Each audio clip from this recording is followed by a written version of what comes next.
Good afternoon, good morning, good evening. Hello. I'm so glad you're here tuning in today. We are here to answer some questions, to dive into some real deep thoughts with some great D&H folks. But I want to welcome you to the Beyond the Hardware Sell, Establishing Esports Best Practices. I'm going to take that again because I didn't say it right. So let's say it again. Beyond the Hardware Sell, Establishing Esports Best Practices panel. I'm your moderator, Bubba Gaddert, Executive Director for the Varsity Esports Foundation, an adjunct professor in higher ed, and also a D&H Esports ambassador. Now, two reminders today. One, we want you to visit dnh.com/esports to review previous webinars such as an HSEL run-through, why esports for schools, great marketing resources, a certification that's really big, and more. Big thanks to our sponsors for today's event and those of the D&H Esports as well. Feel free in the panel, if you're here live today, we would love for you to use the Q&A feature. We've already got a couple come in, but feel free to use the Q&A feature. And what you can do is there and ask any questions about esports, K-12, education, gaming, anything. We are here to answer those because today we have some really great panelists from D&H Distributing, some fellow nerds who are here to help us all understand a little bit more. That's right. Own the word nerd. First off, we're going to introduce Chris Phillips. He is the Technical Enablement Supervisor. Yeah, Chris, how you doing?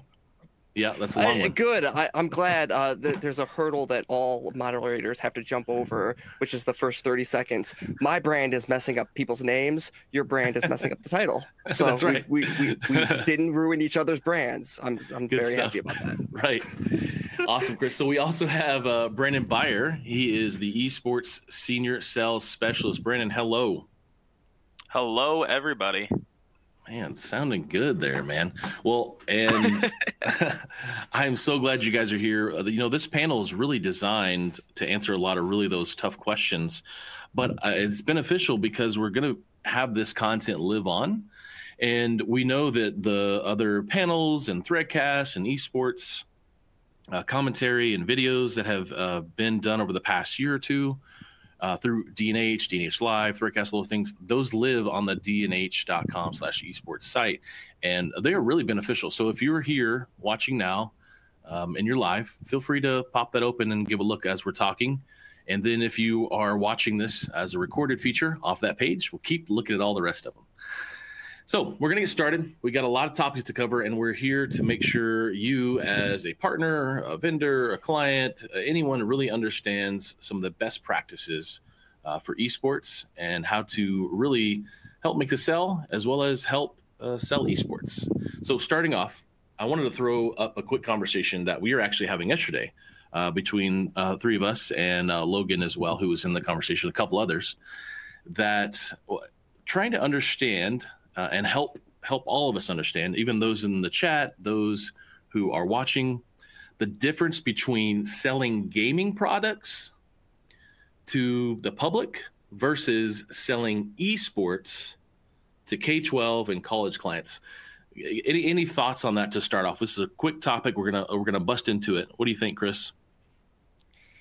Well, I mean, the products, the actual hardware you're selling, in most cases can be incredibly similar. It's really about how you sell it. When you're selling gaming products to consumers, you're just selling it to people that are trying to play games recreational. You might have your armchair esports people at home that are trying to just play to compete and get frags online. But when you're selling esports solutions to K-12 schools or higher ed, you really start to get into higher levels of conversation about what this esports group is actually providing for the students. It's providing a community that these students can come together, that have a common interest, compete and cooperate in common tasks, learn things about the structured whether it's sports or how to run an esports organization, things of that nature. It's a larger conversation where the hardware kind of comes in later in the actual sales process. When you're selling gaming product, it's like, all right, I need that new Xbox. I need that new Lenovo Legion system. I need that new Logitech headset.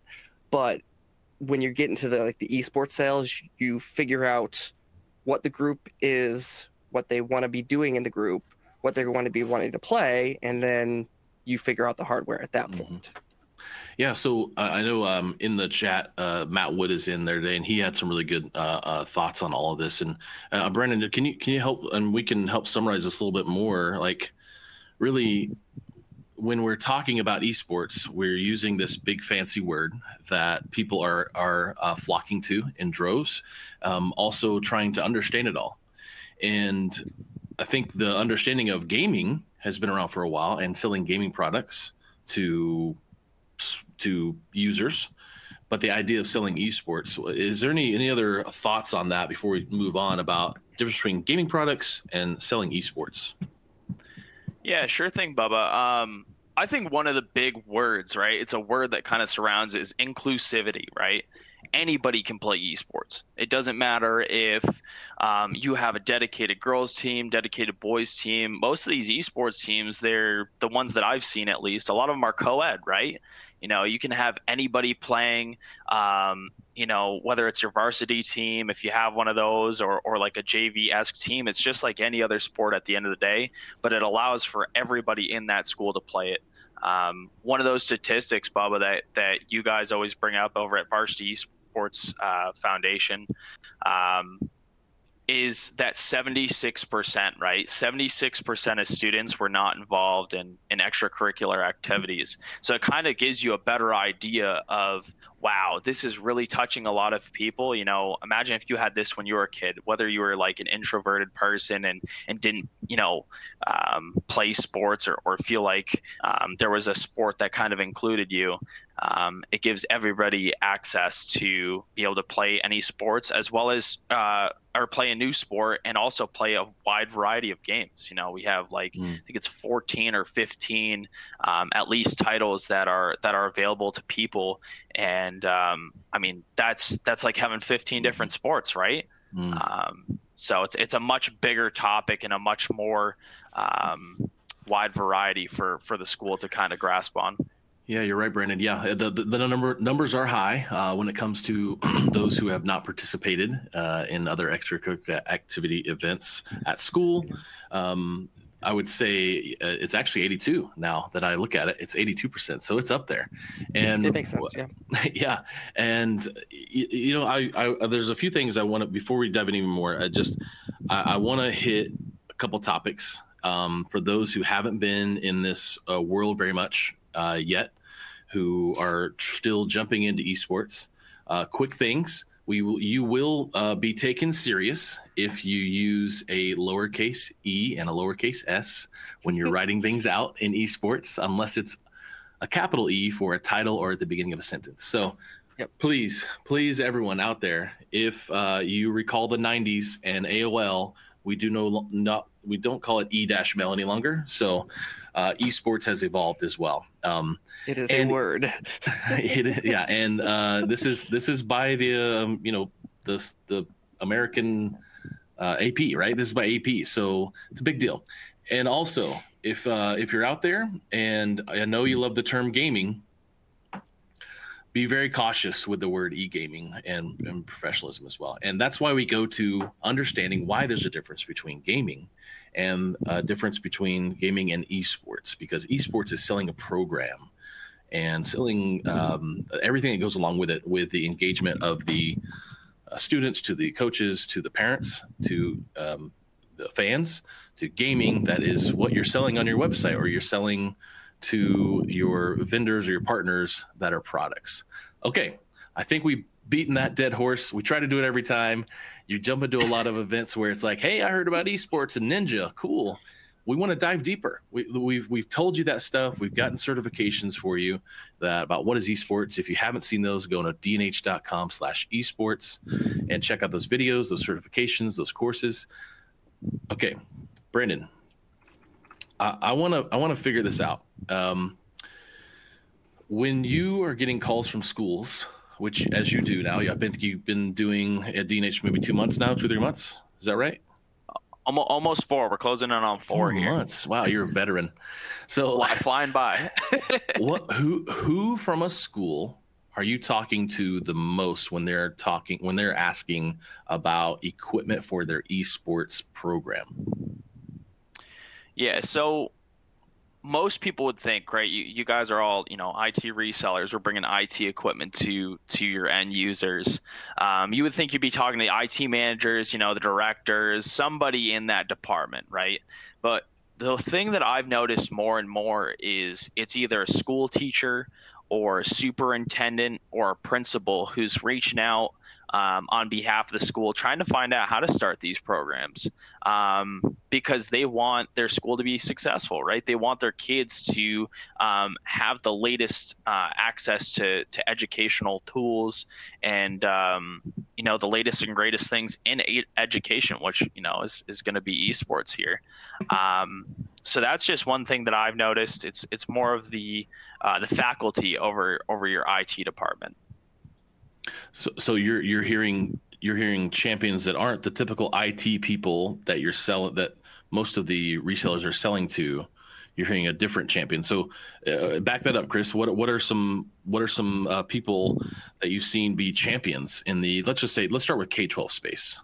In K-12, it's really I've seen everywhere from like the science teacher who has like a general. It's basically a member of the faculty that has some kind of knowledge in competitive gaming, and usually what it takes is you as a reseller kind of going into a school, and if they're having kind of a meeting or a classroom club, like a club on science or weather, you go in and you just go, hey, you mind, can I just sit in the back and watch this meeting between the science club, or can I watch this meeting between the pro AV club, or whatever, any club that kind of has a general idea of technology as part of it.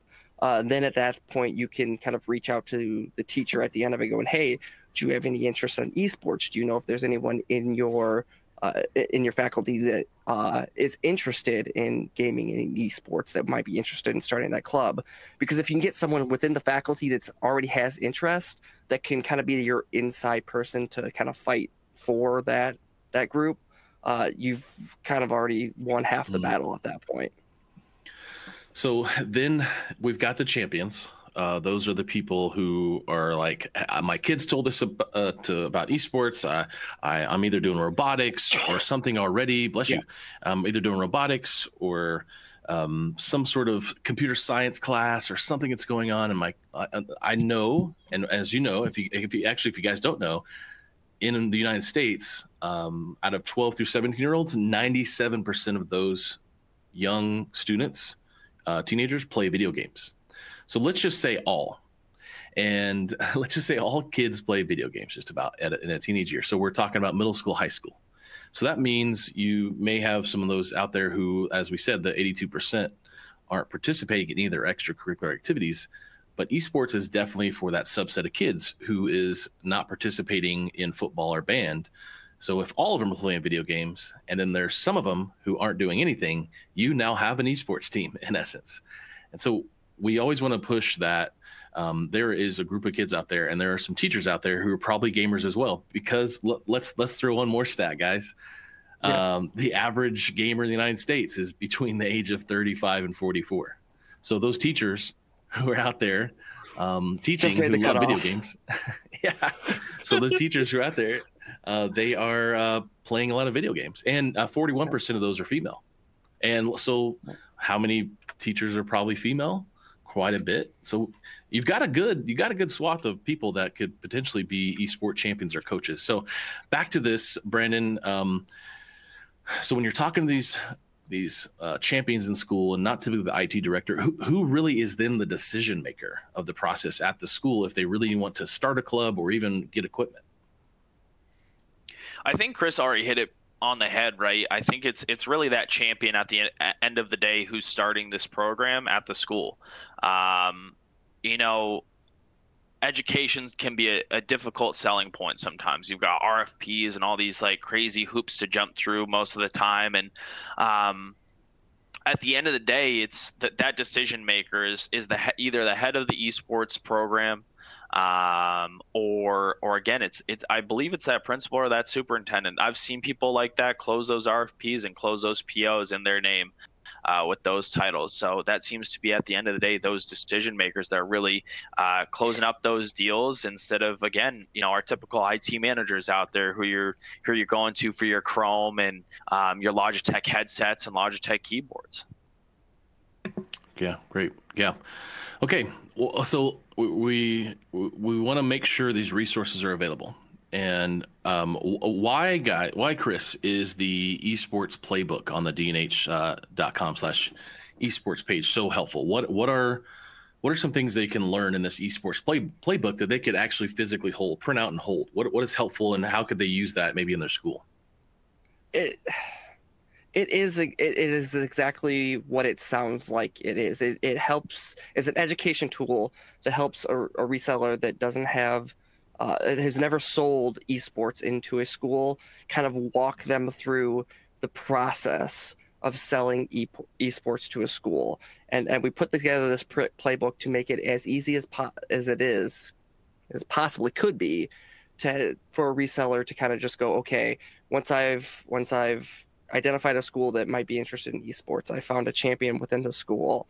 The school has kind of done the initial. The students have kind of come together and talked about what do they want their esports program to look like. Then they've decided on maybe they want to play a couple of certain games, and the school actually now comes back to you and goes, hey, we've got a budget for this. Then going into the hardware port, okay, what kind of hardware do we need for this game? That's what the esports playbook is there to help you out with. It's to kind of just step you through the process and make sure that you're kind of hitting on every point along the way. So if you have any other questions or whatever, you have something to kind of reference and go back to as you kind of go through that process for the first time. I've seen some of our resellers that have used the playbook once or twice, and then they're good. They've got it figured out. They're golden. But it's always that great resource to kind of fall back on. If there is some instances in the playbook where it's if X isn't working, try Y or what have you. So there are some instances where you can kind of go back to the playbook, like, I can't find a champion, or the budget wasn't exactly what it was looking out to be. There's other ways to help. And I've noticed that esports playbook has actually been updated multiple times because the industry moves so fast. We have to realize that the industry is forever changing, but is also extremely small. It's only a $25 billion industry. It's not huge, but the gaming industry overall, which we're going to make the delineation there, gaming industry worldwide is a $160 billion industry. As we'll keep that in mind. That's bigger than music and movies and all that combined. So Brandon is in the chat actually answering some questions for you. So if you have answered or asked some questions, he's doing a great job at answering. And that's why, Brandon and Chris and Logan and myself and another Chris and maybe some more, there are all here to help you with these esport questions, because I think DNH, as an outsider for a long time to DNH, is really taking the initiative and leaps and bounds over a lot of other organizations in that scale to really dive into esports. And yes, there are some lowercase e's and dashes in images you may see on things that are used from old data, and that's just because it didn't get applied equally yet. Okay, so great questions in the chat. We'll try to keep answering those, and we're going to answer some of those as we go. I think the question from Anthony will answer about that successfulness when you already have equipment. Go ahead. You have something to say, Chris? That's what I was going to say. I think we'll hit Anthony's later in the broadcast. Yeah. Great. So, okay. We're telling you we've covered esports versus gaming. We covered champions. We covered the playbook. Let's talk about how a reseller, a partner, a vendor, someone going into a school, what do DNH partners need to know to get past the front desk of the school? Sometimes it can probably be overwhelming. Maybe if you don't have a relationship with that school, and you're going to that school, maybe it's a cold or a warm call type of idea, and you're going to that school and you are seen as the computer salesperson, right? what can these partners do to go in as the education and esports person first? What are some thoughts you guys have on that? See, I would say typically for a lot of our resellers that are selling esports now into K-12 schools, they have already been in that school as a technology advisor in one way or another, whether it's providing networking solutions, the computers that are in the library, what have you. As my Alexa now is going off because I said a keyword. But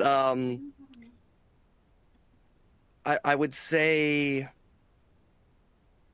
the best thing they can do is find. Hold on one second, guys.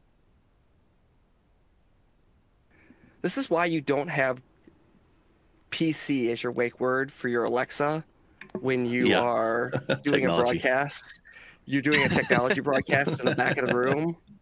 This is that's great. Whoo!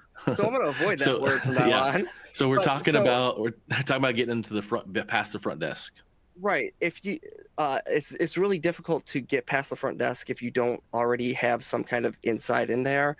Again, the best way to kind of get past the front desk is if you know that school has, like you've brought up, a robotics program, or they have a pro AV club. You can go, hey, I'm so and so from this technology company. We're interested in selling esports solutions to your school, and we're looking for someone to talk to about that. Do you have someone who runs whether it is some kind of technical group for your students that I could possibly kind of sit into one of their meetings and maybe have a chance to talk to them at the end of the meeting? That's a one way of doing it. But I would say a majority of the resellers are already selling some other type of solution within the K-12 schools.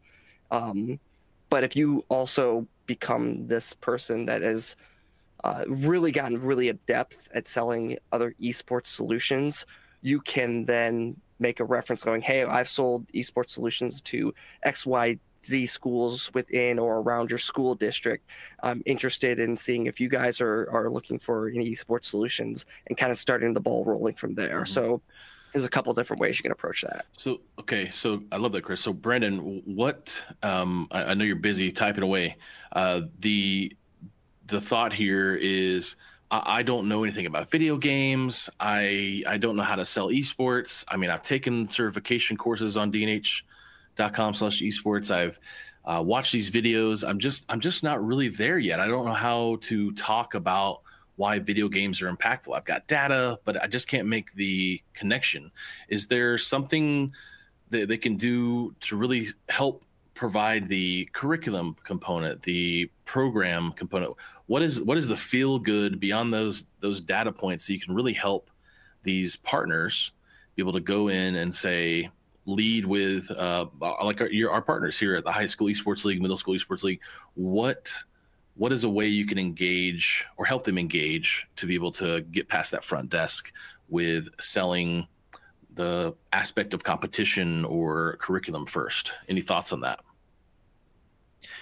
Right. I think one of the big things is being able to play with schools across the country. Right. You don't have to just play with the school that's right down the road. You can start playing with schools that are, coast to coast.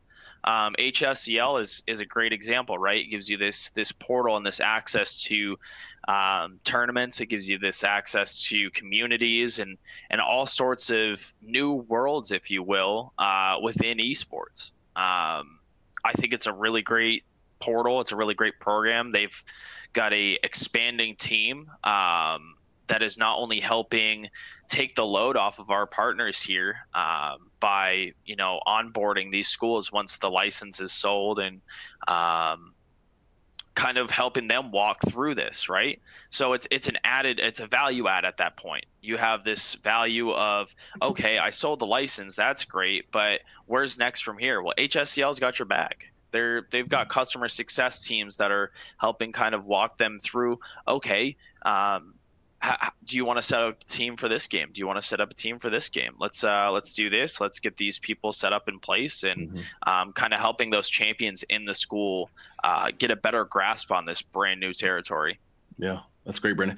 You know, it's funny. I'm actually seeing 3 questions from 3 really great people I respect in this industry, Kathy, Chris Turner, and Logan, who are asking questions in our Q&A portal, which you can if you feel inclined to.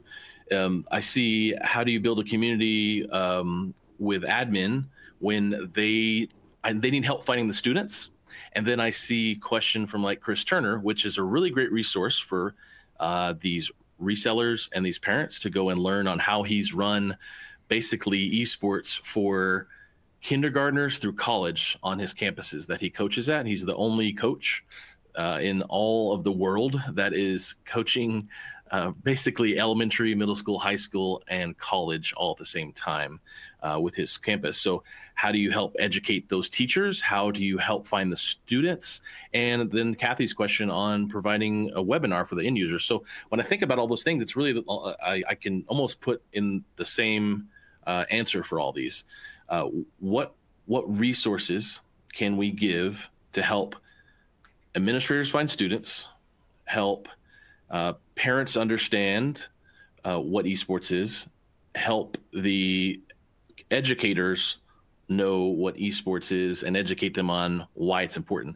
So I feel like there's some answers out there. I'll throw out the thoughts here. dnh.com/esports is one of them. There is a certification courses and free What is Esport courses through our partnership with the Varsity Esports Foundation, where you can help educate parents and help educate teachers so they can really see the benefit of value. We walk you through why it's important, inclusion, and we walk you through how they get scholarships, as well as providing information on how do you find the students. So when there's a D&H certification that helps you then tell the educators, go in, survey kids. This happens at every level. If we think about, hey, do we want to start a soccer team at our school? Well, do kids like soccer here in our town? Yeah. I mean, let's find out. So same thing. Do our kids like robotics? We don't know, because we just think we know. Well, tell those educators, survey the kids. I guarantee you'll expect 10 kids to show up and get 100. So that's a bit of the questions answered for Kathy, Chris, and Logan. Those are great questions. Resources are there. They may be spread out in a lot of places across YouTube and everything, but luckily you can find them at dnh.com/esports. Yep. Okay. And I also we just pushed a poll while you were talking about asking you, the people who are watching, what are the resources that we can provide for you to help you in this journey. So if you have any ideas or you have any thoughts on what are the resources you're looking for, please take a second, answer the poll. It'll help us generate more content for you guys to use. Yeah, and hey, look, Chris, Brandon, and I, and Logan, we're all nerds. We do this all day long, so it's easy for us to be comfortable with it. We want to make you guys comfortable with this stuff, and because you've got other things you're worrying about. You're worrying about your facility, your operating, your clients. If you're an educator in here watching today, which there's a few, you're worrying about your students, and you're worrying about the summer and next year starting and COVID and everything. We get it. So it's not easy. It's not simple.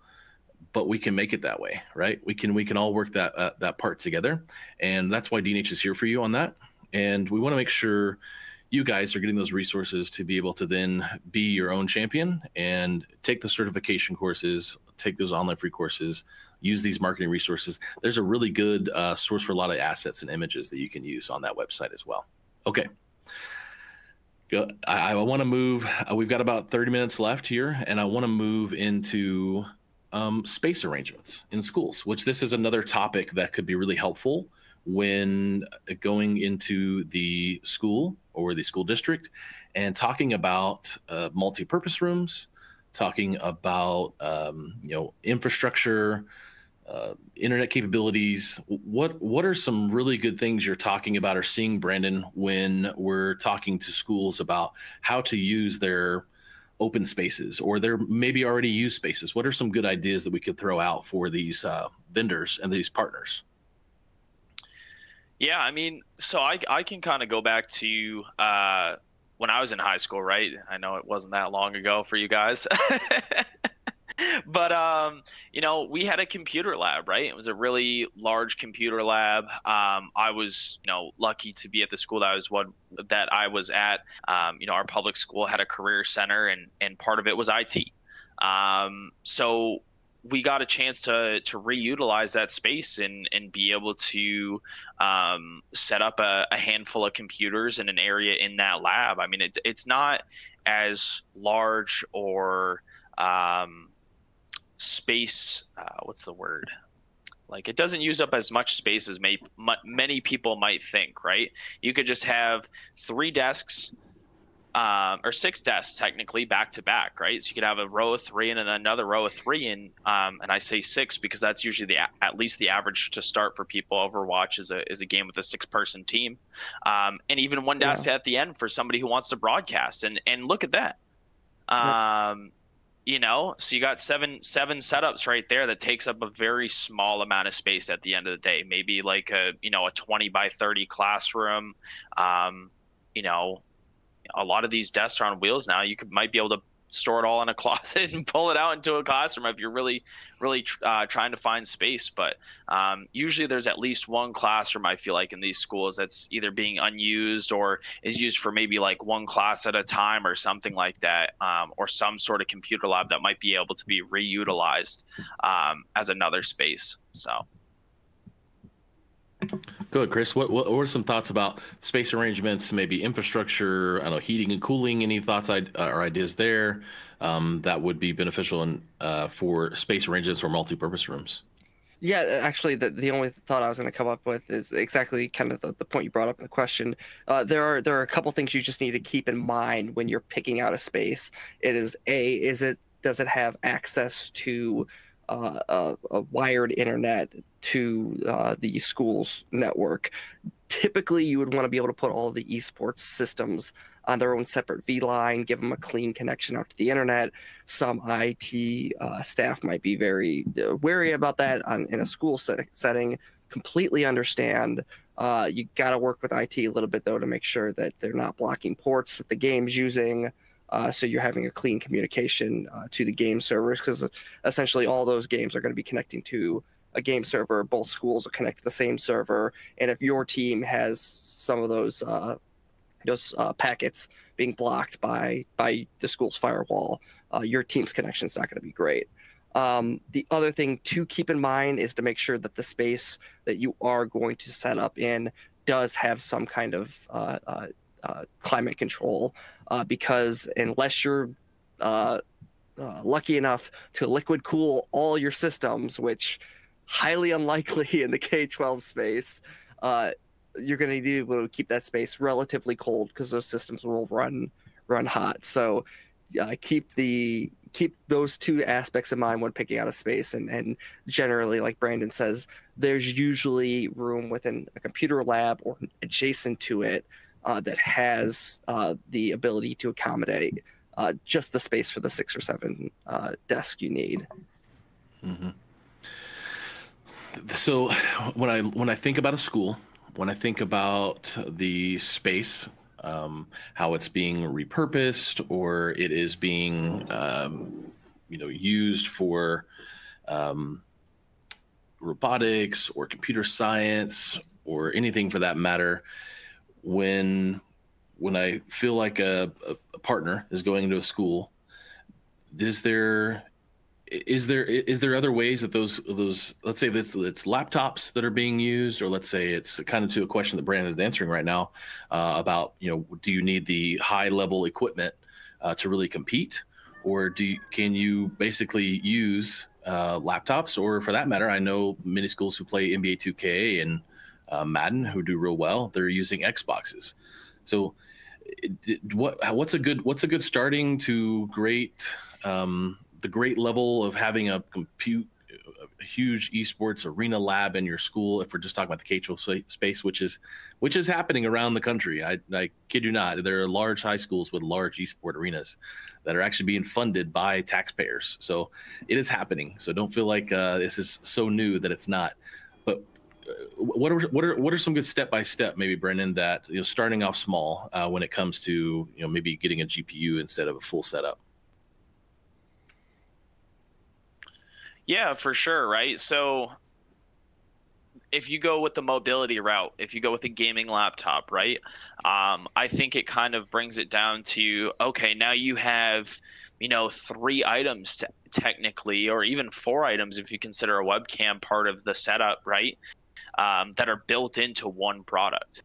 Not only does it give you that kind of full package minus a gaming mouse most times, you've usually got high refresh rate screens on these laptops.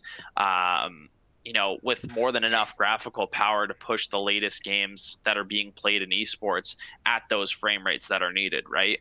I think the only downfall to that is the smaller screen real estate. You're playing on a 15-inch or maybe sometimes a 17-inch, where usually a lot of these players are on 24 or 27-inch monitors. But if you're really strapped, right, you need a small space or even a mobile lab in a sense. If you have that after school program and you're in need of using a classroom, right? A classroom that's usually full all day long, you could pull out 6 laptops, right, from a cow or a computer cart and pull those out and be set up and ready to go. Grab some headsets and some mice and put some desks together and be ready and gaming, right?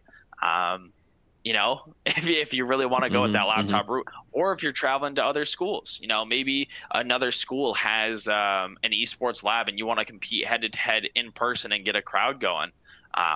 You can bring those laptops with you and have those setups ready. It's funny to learn on the last, I think it was the Threadcast we did last month, that the gentleman, I think, or Richard maybe, from Xbox and Microsoft, they're really pushing the Xbox as a service. So the idea of all the games you can go on Xbox Pass now and play those on your PC, which is a big deal. But but the other thing is, you need to then have controllers on your PC, because if you're playing those Xbox games, or if you're playing a Call of Duty or any other kind of game like that on a PC, the controller is still more feasible for most kids, because they're used to that at home. They probably don't have a setup. And that's a difference between stuff that I do at the foundation on suburban life versus urban life, on what's available for assets and funding. But when we talk about kids being able to be more used to controllers, as we all were growing up, the idea of having those controllers to be something you also sell into keyboard mice peripheral, because you can play NBA 2K or 2K21, I believe, right now on Xbox Game Pass on a cloud-based PC or cloud-based service for PC, which is a big deal, because that, when we talk about the space for moving up and competing a little higher, and to those questions in the chat earlier, the Q&A about why high performance is better, is will you notice a difference when you change your high school track from dirt to rubber, right? Like, you will notice a difference. And in competition, from an old dirt track that I'm pretty dirt, like that dirt sandy. Do you guys remember that? Like, maybe I'm really dating myself. No, that's what my high school ran on. Yeah, like the dirt gritty stuff that you would rather fall into the grass than fall onto that. Oh, I was a hurdler too, so don't fall ever. Don't fall ever. Yeah, so yeah, I think my high school, they finally got the rubber track, and the old recycled tires or whatever, right?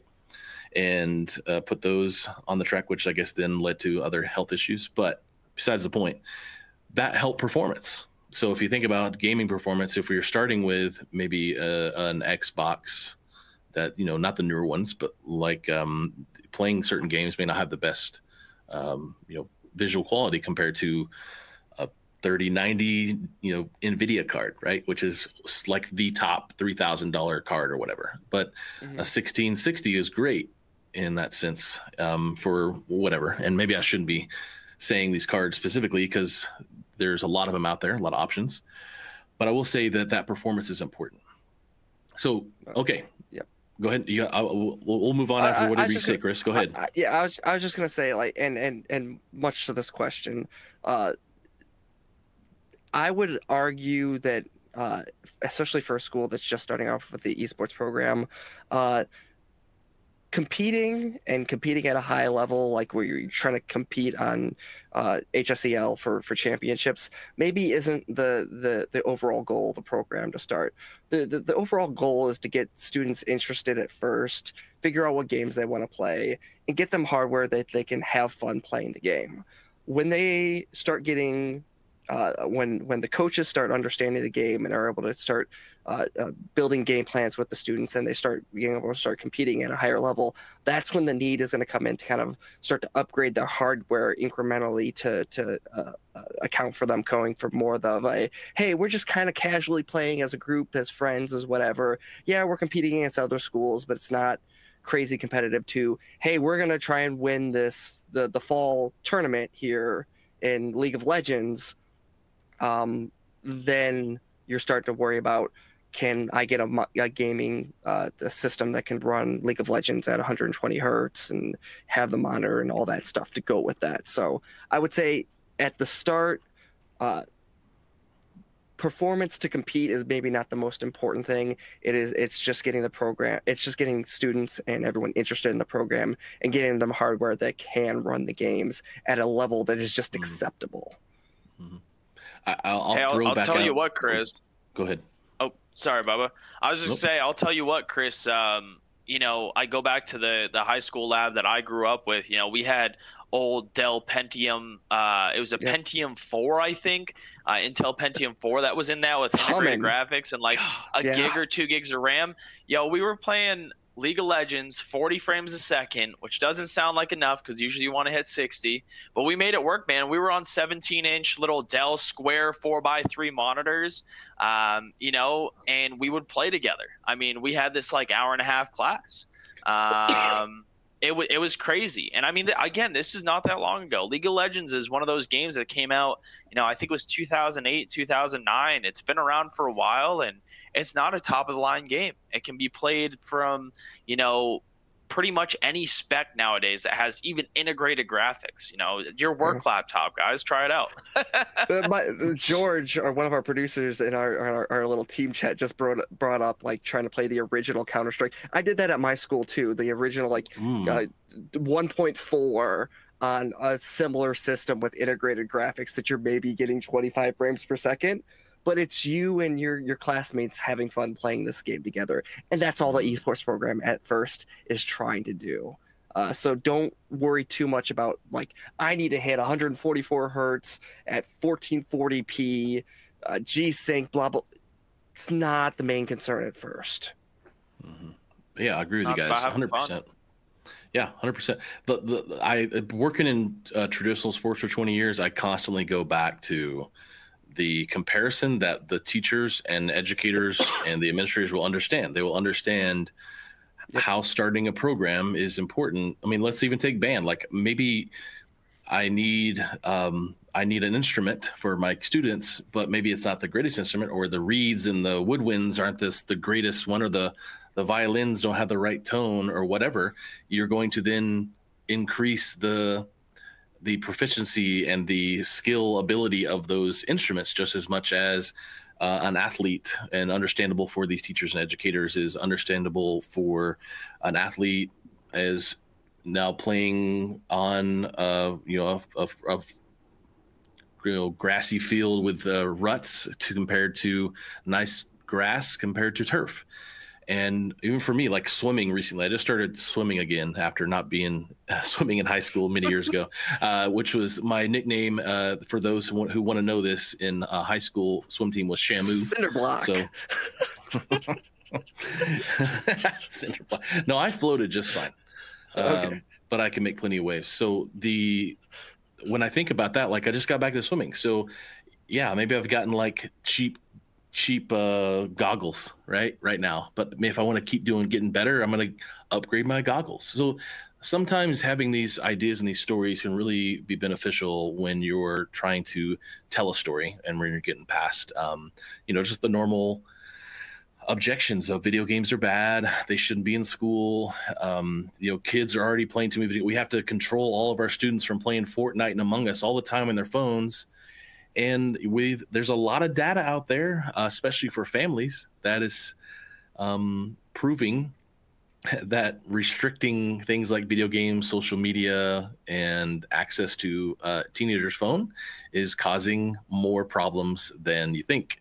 So something to think about. A whole nother hour discussion with maybe people like Lindsay Milligore, the Gamer Doc, Yeah, that's or part 2 Cam of this. Adair. Right. So we were going to spend some time here. I was going to screen share since a lot of folks out there want to kind of see, since I get to partner, DNH and the Varsity Esports Foundation gets to partner with the High School Esports League, Middle School Esports League. I got access to look at the website where the students, the coaches log in to manage rosters and register for tournaments. I know that's a big question on how that works, but this is why we're here to support you, because there's this whole ecosystem around DNH, us at the foundation, High School Esports League, to help onboard partners like NASIF, who just partnered with the High School Esports League to help with curriculum and everything else out there. So I'm going to screen share here in just a minute. I wanted to, before we do that though, touch on a very important subject around colleges. Now, colleges have might have a larger number of dollars being invested, because those colleges potentially have development directors and capital campaign people who are raising money for facilities, and also could get sponsored with dollars from people like an MSI or whoever that are doing that in the college space. So Chris, I wanted to ask, what are some great full solutions, ideas for DNH partners to help with those colleges beyond just what we've talked about today? And we're going to the college space. What's bigger? What's crazier? What's better? So in the college space, and you touched on this briefly, that some of the higher, the larger high schools are doing this, but in college, it is much more about also creating an environment where the other members of the student body can come and watch the team perform. If you've been with us and DNH's journey as we've started really trying to become these champion of esports for you guys, we partnered with Harrisburg University, where we not only helped them set up a training room, where it's basically just a room where the team can practice, but then we also set up a competition room where those athletes can then go compete in front of the student body. Then they're also broadcasting out to the internet. So that requires a lot more talks into the pro AV side of things. And we have a wonderful team that has already handled a number of these different requests for a variety of different colleges across the United States. Just scaling out some kind of more of a esports broadcast solution where you have displays behind each one of the athletes, so you can see their point of view, and then you have a larger display where it's kind of showing you what you call a spectator, or basically just a in-game person that's being the cameraman, that's kind of showing you the overall view of the game. These solutions kind of get very difficult, because you're trying to make sure you're not ruining the visual quality for the athlete, but you're also trying to produce the same visual quality for the spectators as well. So in making sure you're partnered with a good a partner that knows their stuff in terms of pro AV, it's a much more complicated solution, but those are the areas you start to kind of see the differences between higher ed and high school.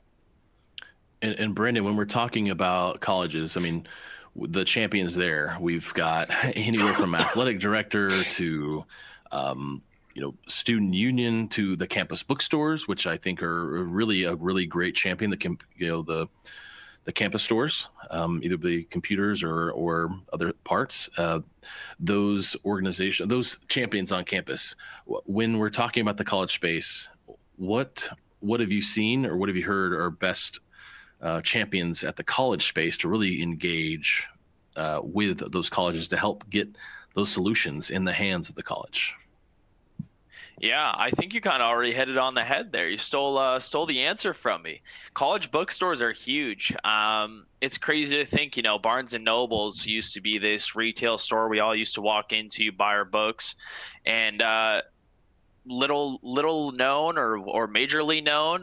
They own most of the college bookstores in the U.S. So they're a huge part of this, right? They're reaching out to those college bookstores and seeing if they know. That's like a huge community center for some of these things. I know a lot of gaming products, gaming headsets and mice and keyboards and even notebooks at some points are honestly being provided to those school bookstores and being purchased there. It's a pretty wide market, so that might be a great place to start. Or just going to the college website, finding out, go to their page and search, esports, see if something pops up, or college directors. Usually a lot of the information's already out there. You just got to kind of find it, put in a little work, and get your hands dirty. I will say that we did talk about college esports in greater detail a couple of months ago. I believe it was a title called Collegiate Esports. Now is the time to thrive.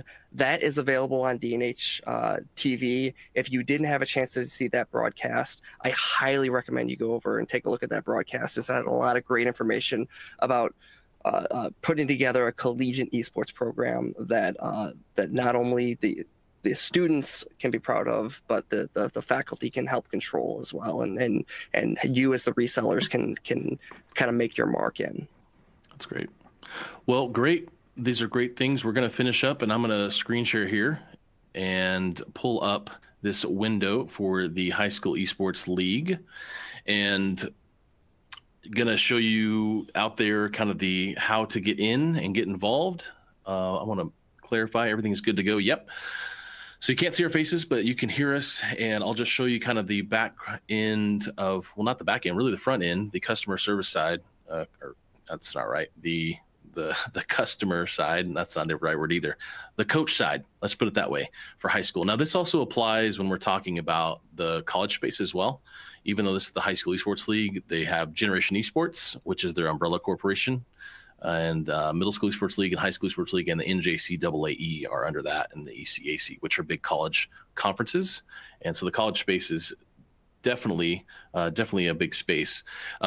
So really, when coaches and players, they can log in to their back end, or the dashboard, let's just call it.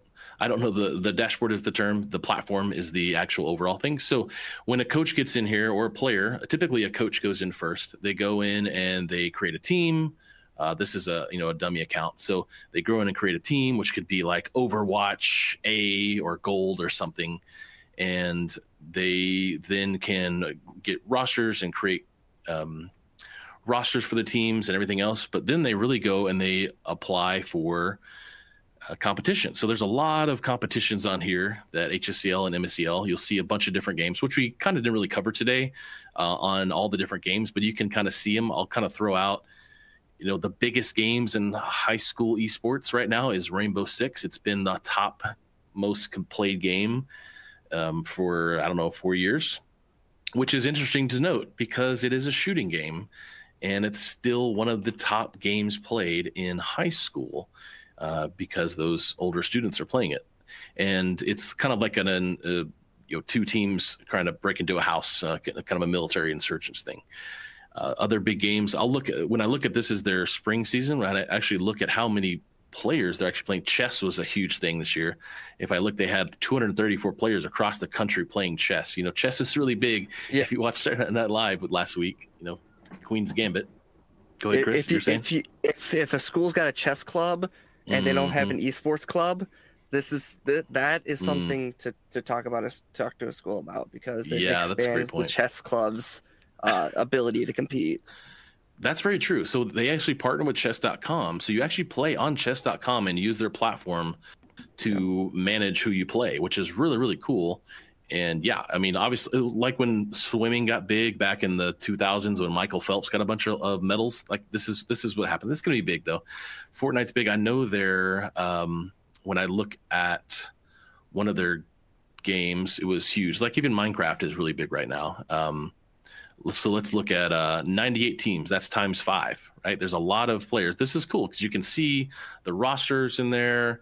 You can see what preseason was like. They've got rankings for, you know, the regular season, and then they did all their playoffs online on who these teams are. So these teams got to be streamed online playing competitive matches at their high school esports league Twitch channel, and those schools were able to be shown off and potentially get recruited, and they're winning scholarships. So this is a big deal, and you can see this kind of back in really how they are building their teams, their rosters, they're competing. The really fun thing here, when you actually, let's just for an example go to Smash, which is on Nintendo Switch. I mean, they had 952 players in the spring playing in Smash. That's so many players. And when you get in here and they have a game, so you would log in as a player, because this is a 1v1 game, and you would go into a match. I can't do it because I'm not let's say you have a match down here. You have a match and you would go in and it would show your opponent, and you could chat with them and say, hey, my name on Nintendo Switch is Bubba1234. And you make friends, you match up, you can communicate with the other player and your coach in this kind of this area that pops up and populates for a chat. So it's all in-house and safe rather than having to do it somewhere else.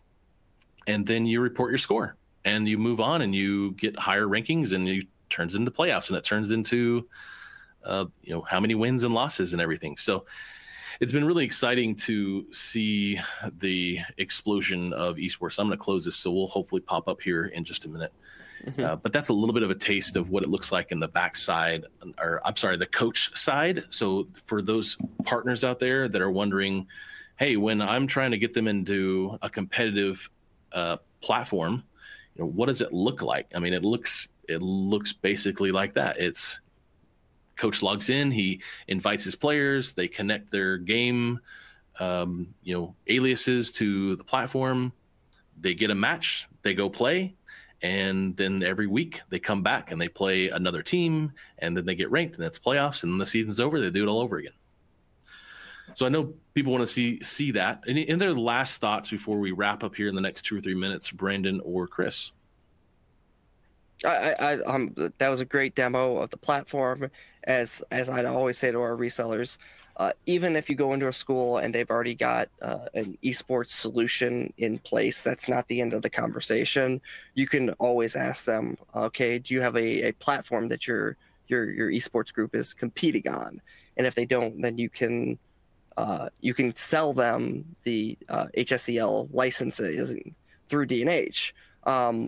So like there's never an opportunity. There's rarely an opportunity or time where you lose out on an opportunity, even if they already have some kind of esports hardware in place. Because you might find out they say, yeah, we've got hardware in place, and you sell them the licenses, and then you find out their hardware is not up to spec, or they might need a hardware upgrade in the next 2 or 3 years. You've already then got your foot in the door. You've put the group into a good platform that they're using to compete with other schools across the nation. When it comes time to buy more hardware, you're already there. You've already made 90% of the sale. So yeah, just keep that in mind. Keep High School Esports League in mind. Is another thing you can sell, even if the hardware's already in place. Yeah, Chris. And Bubba, it looks like we have a great question from Anthony about coaching new games and finding utilities. You want to touch on that? Yeah, I do. I definitely do.